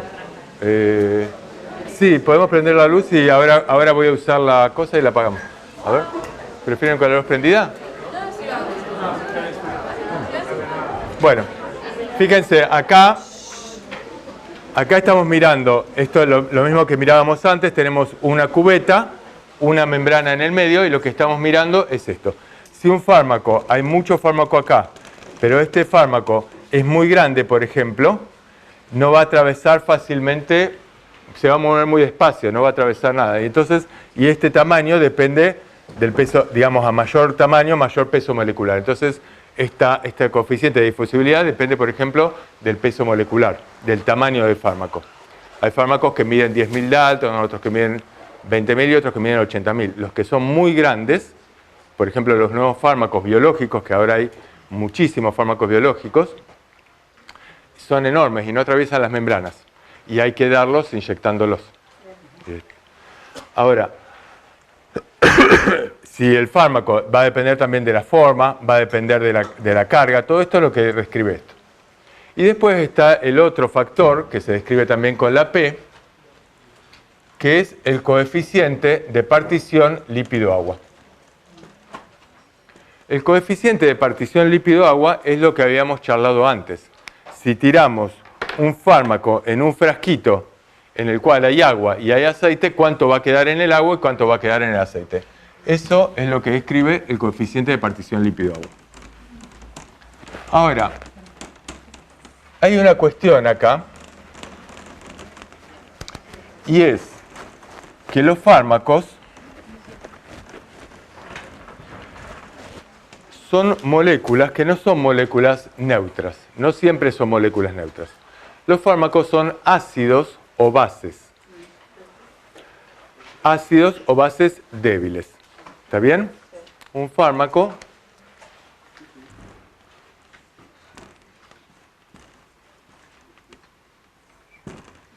perdón. A ver, lo voy a poner.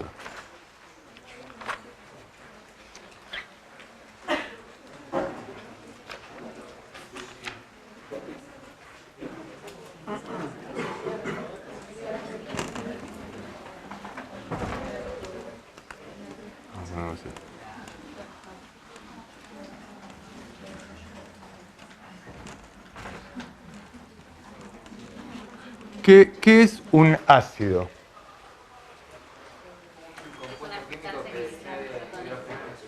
Fuerte. Un compuesto químico que cede hidrogeniones. Bien, es una molécula, un compuesto químico que es capaz de ceder hidrogeniones. Hidrogeniones que tienen cargas positivas. Si este compuesto es capaz de cederlos al medio, desprenderse de sus hidrogeniones, decimos que es un ácido. ¿Y cuándo decimos que un ácido es débil? Porque la capacidad de captar eso. No, no los capta. El ácido... Claro. Con esta que el pH se modifique mucho para poder cederlos. Ahí está. Depende que el pH se modifique mucho. ¿Qué significa esto? Si hay muchos hidrogeniones en el medio, este ácido no lo larga. Se queda con los hidrogeniones. Pero si el medio es un medio alcalino, o sea, hay muy pocos hidrogeniones flotando, este ácido tiende a cederlos. Y entonces es un ácido débil. En cambio, un ácido fuerte, aunque haya muchos hidrogeniones, igual libera sus hidrogeniones. Los fármacos son ácidos o bases débiles. ¿Me siguen? Entonces, ¿qué significa? Esto es el fármaco, y el fármaco libera sus hidrogeniones y se convierte en esto. Y esto, que sigue siendo el mismo fármaco, pero con carga, ya como tiene carga, se rodea de partículas de agua. Por lo que habíamos visto antes, porque las partículas de agua son bipolos, que son atraídos por las cargas. Y entonces, ¿cuál de estos dos va a ser liposoluble? Este es liposoluble. Es el único que es capaz de atravesar membranas. Y este no. ¿Se entiende bien esto? Una base. ¿Qué es una base? ¿Cómo? Es una molécula que tiende a captar hidrogeniones del medio. Y cuando los capta, se carga. Y entonces la base va a estar cargada cuando está de esta forma. Entonces este es la base cargada y este es el ácido que está cargado. Y entonces esta tiende a rodearse de moléculas de agua. Y ya no es liposoluble. ¿Está bien?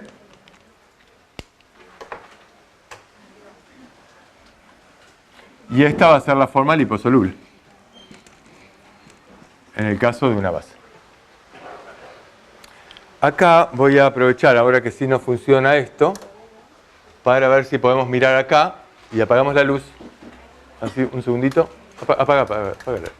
Fíjense, los que alcancen a ver, por ahí los que están de este lado no van a poder, que lo que estamos hablando es siempre de la misma droga. Por ejemplo, acá estamos mirando, este es el ácido acetil salicílico. El ácido acetil salicílico, la forma de la molécula es esta. Tiene un oxígeno acá, otro acá, este cubito por el costado, no sé. Pero tiene esta forma. Ahora, esta es la forma no ionizada, la forma lipofílica. Que cuando hay pocos hidrogeniones en el medio, ¿cómo sería la forma ionizada? Claro, cuando hay pocos hidrogeniones en el medio, los cede y se convierte en la misma molécula, solamente que está cargado. O sea, puede pasar de una cosa u otra, pero sigue siendo el ácido acetil salicílico. El salbutamol es una base. Sigue teniendo la misma molécula, solamente que tiene una carga positiva. Y entonces se rodea de partículas de agua. Nada más que esto. Lo que les quiero decir es, acá hay una cuestión que es, este ácido puede estar de esta manera o de esta manera. Y se sigue llamando igual, ácido acetil salicílico. ¿Está bien? ¿Me siguen? Es la misma partícula. pK se llama al pH en el cual este fármaco se encuentra un 50% disociado y un 50% no. Se encuentra un 50% de esta manera y un 50% de esta manera. Ese es el pK. ¿Está bien? ¿Me siguen? pK es el pH del medio, en el cual, si por ejemplo, a pH 7, este fármaco se encuentra la mitad así y la mitad así. Pero otro fármaco se encuentra la mitad así y la mitad así a un pH 9. Necesita un medio mucho más alcalino para liberarse. ¿Se entiende? Claro, en qué momento está, en qué pH está equilibrado, de una manera o la otra. Y lo que hace la ecuación de Henderson-Hasselbalch, con doble S, es vincular el pK con el pH.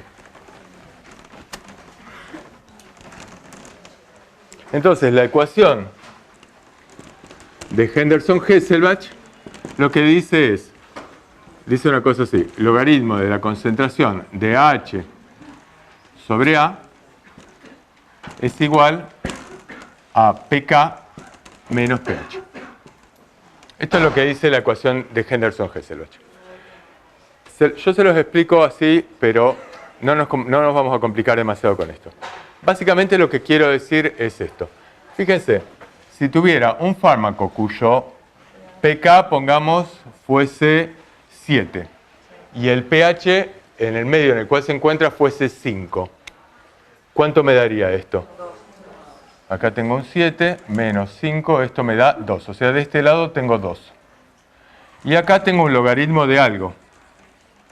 Y este logaritmo de algo, los fibrones, este logaritmo de algo ya lo vimos la vez pasada. Para que acá tenga un 2, ¿alguien tiene fibrones?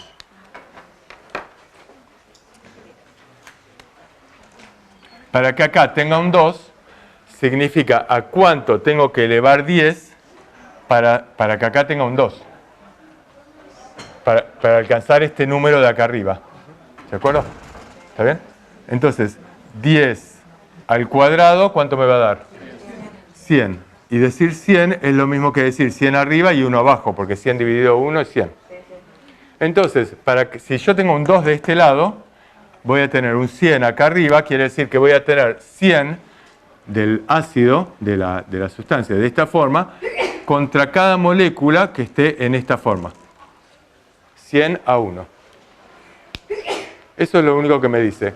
Si yo tengo un fármaco que tiene un determinado pK a este pH, a este determinado pH, a un pH de 5, voy a tener tantas de esta manera, que va a ser liposoluble, y tantas de esta manera que no va a ser liposoluble. ¿Entienden?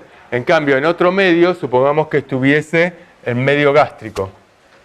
En el estómago el pH ya no es 5. En el estómago el pH es 3, qué sé yo. Entonces, acá ya digo, che, el pK de la sustancia sigue siendo 7. Pero está en un pH 3. 7 menos 3 es 4. Bueno, entonces, acá tengo 4. Y si acá tengo un 4, acá tengo que tener 4 ceros. Y entonces voy a tener 1000 de esta forma contra cada una de estas. Entonces, del total de moléculas, fíjense, en un lado puedo tener un determinado pH, en el otro lado el pH de la sangre es 1, en el estómago es otro.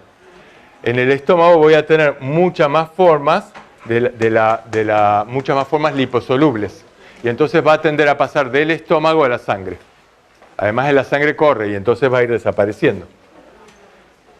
¿Me siguen? Entonces hay una diferencia de concentración, pero además los ácidos, digamos, se van convirtiendo, es el mismo ácido, es el mismo nombre, pero se va convirtiendo de una manera que puede atravesar la membrana. ¿Me siguen? Bueno, esto está mucho más bonito acá en el Power, pero no me importa mucho. Es esto, se lo pongo simplemente así para que él lo pueda mirar, pero acá está el estómago, acá hay una barrera, y acá lo que estamos mirando es, si digo, che, el pH del estómago es 3 y el pH en sangre es 7,4, ¿cuánto tendría de una determinada forma y cuánto de otra? Como tengo de esta forma, mucho de esta forma, esto que expliqué recién, va a tender a pasar para este lado. Les explico todo esto, es sumamente importante, no lo vamos a tomar nunca, porque lo que nos importa es que puedan aplicar de alguna manera. Digamos, una tendencia que tenemos en fármacos es mucha explicación química, bioquímica, matemática, qué sé yo. A nosotros lo que nos interesa es que en algún momento lo puedan utilizar y si llenamos. Entonces, concretamente, lo que nos interesa de esta ecuación es el fármaco ácido, que tiene un pK ácido. Un fármaco ácido puede tener un pK ácido o no, ojo con eso. Pero un fármaco que tiene un pK muy ácido va a tender a quedar retenido en medios alcalinos. Es como se llama la trampa alcalina, queda ahí acumulado. Y entonces, ¿para qué nos sirve? Y, por ejemplo, si tenemos, yo les decía antes, si nosotros damos mucha aspirineta, mucha aspirina a un chiquito, los chiquitos toman aspirineta, y en un momento aumenta mucho el ácido acetil salicílico en sangre, y eso puede producir un coma por acidosis, una acidosis metabólica, y entonces hay que eliminar ese fármaco. Y entonces una manera de eliminar ese fármaco es alcalinizar la orina. Entonces se da bicarbonato que alcaliniza la orina y ese fármaco a medida que pasa por la orina no puede volver a reingresar a sangre y entonces queda atrapado ahí. ¿Está bien? Sí. Y una base al revés. Una sustancia con un pK muy básico va a quedar atrapado en un medio ácido. Esto es lo que nos interesa. Yo les prometo no les vamos a tomar la ecuación de Henderson-Hasselbalch, sí la ley de Fick. La ley de Fick entra porque, y ustedes nos dicen, che, una de las cuestiones en la ley de Fick es la relación lípido-agua. ¿Está bien? La explicación sobre todo, ¿no? O sea, la comprensión del tema. Yo se los tengo que dar porque si no parece magia. Che, un ácido y no entendemos de qué estamos hablando. Pero me interesa que ustedes puedan explicar esto. Un ácido en realidad tiene un pK, una cosa, pero después no es que nos vamos a profundizar. ¿Listo? Cerramos acá, descansen un ratito y muchas gracias.